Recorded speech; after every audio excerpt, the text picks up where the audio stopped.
ओम नमः शिवाय। आप सभी को महाशिवरात्रि की हार्दिक शुभकामनाएं। आइए सुनते हैं महाशिवरात्रि की व्रत कथा। पूर्व काल में चित्रभानु नामक एक शिकारी था। जानवरों की हत्या करके वह अपने परिवार को पालता पोसता था। वह एक साहूकार का कर्जदार था, लेकिन उसका ऋण समय पर न चुका सका। क्रोधित साहूकार ने शिकारी को शिव मठ में बंदी बना लिया।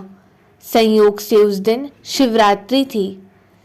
शिकारी ध्यानमग्न होकर शिव संबंधी धार्मिक बातें सुनता रहा। चतुर्दशी को उसने शिवरात्रि व्रत की कथा भी सुनी।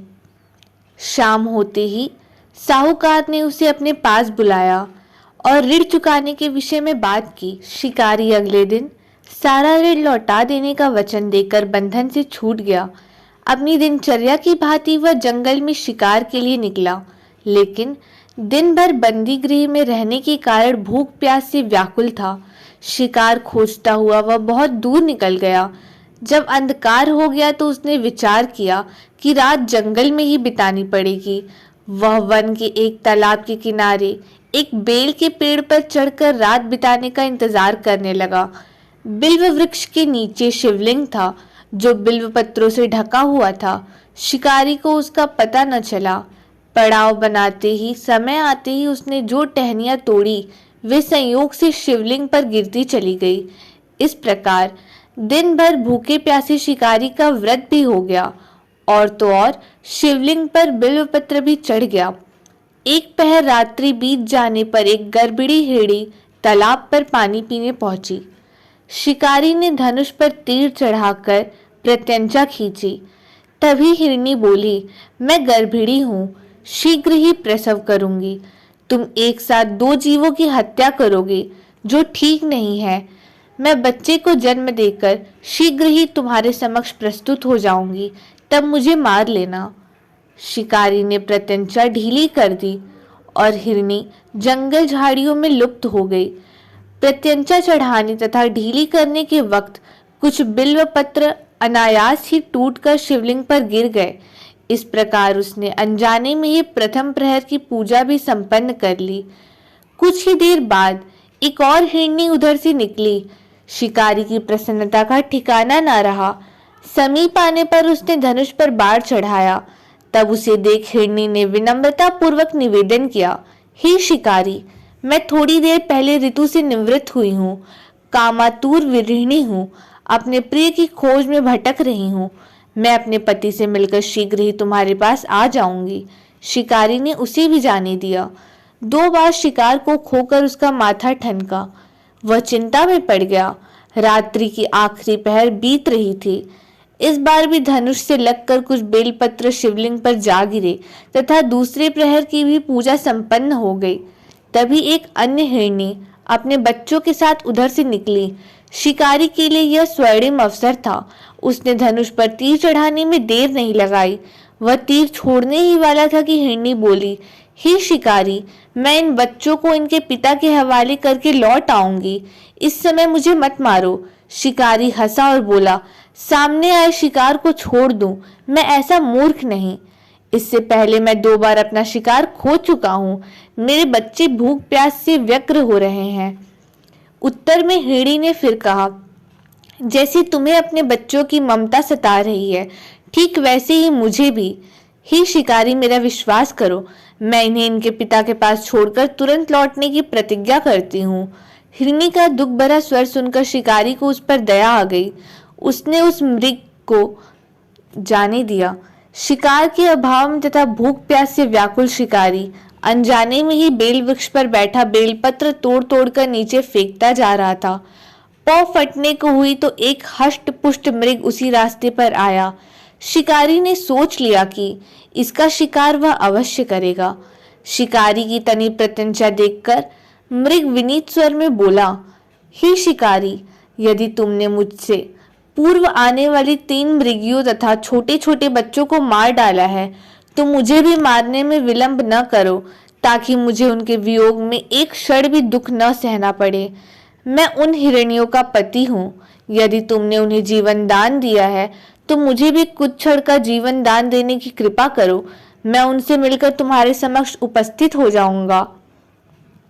मृग की बात सुनते ही शिकारी के सामने पूरी रात का घटना चक्र घूम गया। उसने सारी कथा मृग को सुना दी। तब मृग ने कहा, मेरी तीनों पत्नियां जिस प्रकार प्रतिज्ञाबद्ध होकर गई हैं, मेरी मृत्यु से अपने धर्म का पालन नहीं कर पाएंगी। अतः जैसे तुमने उन्हें विश्वास पात्र मानकर छोड़ा है, वैसे ही मुझे भी जाने दो। मैं उन सब के साथ तुम्हारे सामने शीघ्र ही उपस्थित होता हूँ। शिकारी ने उसे भी जाने दिया।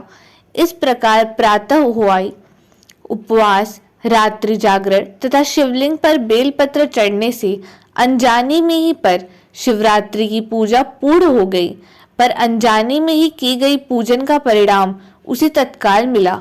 शिकारी का हिंसक हृदय निर्मल हो गया, उसमें भगवत शक्ति का वास हो गया। थोड़ी ही देर बाद वह मृग सपरिवार शिकारी के समक्ष उपस्थित हो गया ताकि वह उनका शिकार कर सके। किंतु जंगली पशुओं की ऐसी सत्यता, सात्विकता एवं सामूहिक प्रेम भावना देखकर शिकारी को बड़ी ग्लानि हुई। उसने मृग परिवार को जीवन दान दे दिया। अनजाने में शिवरात्रि के व्रत का पालन करने पर भी शिकारी को मोक्ष की प्राप्ति हुई।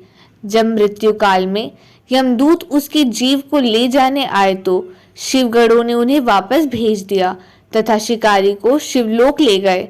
शिव जी की कृपा से ही अपने इस जन्म में राजा चित्रभानु अपने पिछले जन्म को याद रख पाए तथा महाशिवरात्रि के महत्व को जानकर उसका अगले जन्म में भी पालन कर पाए।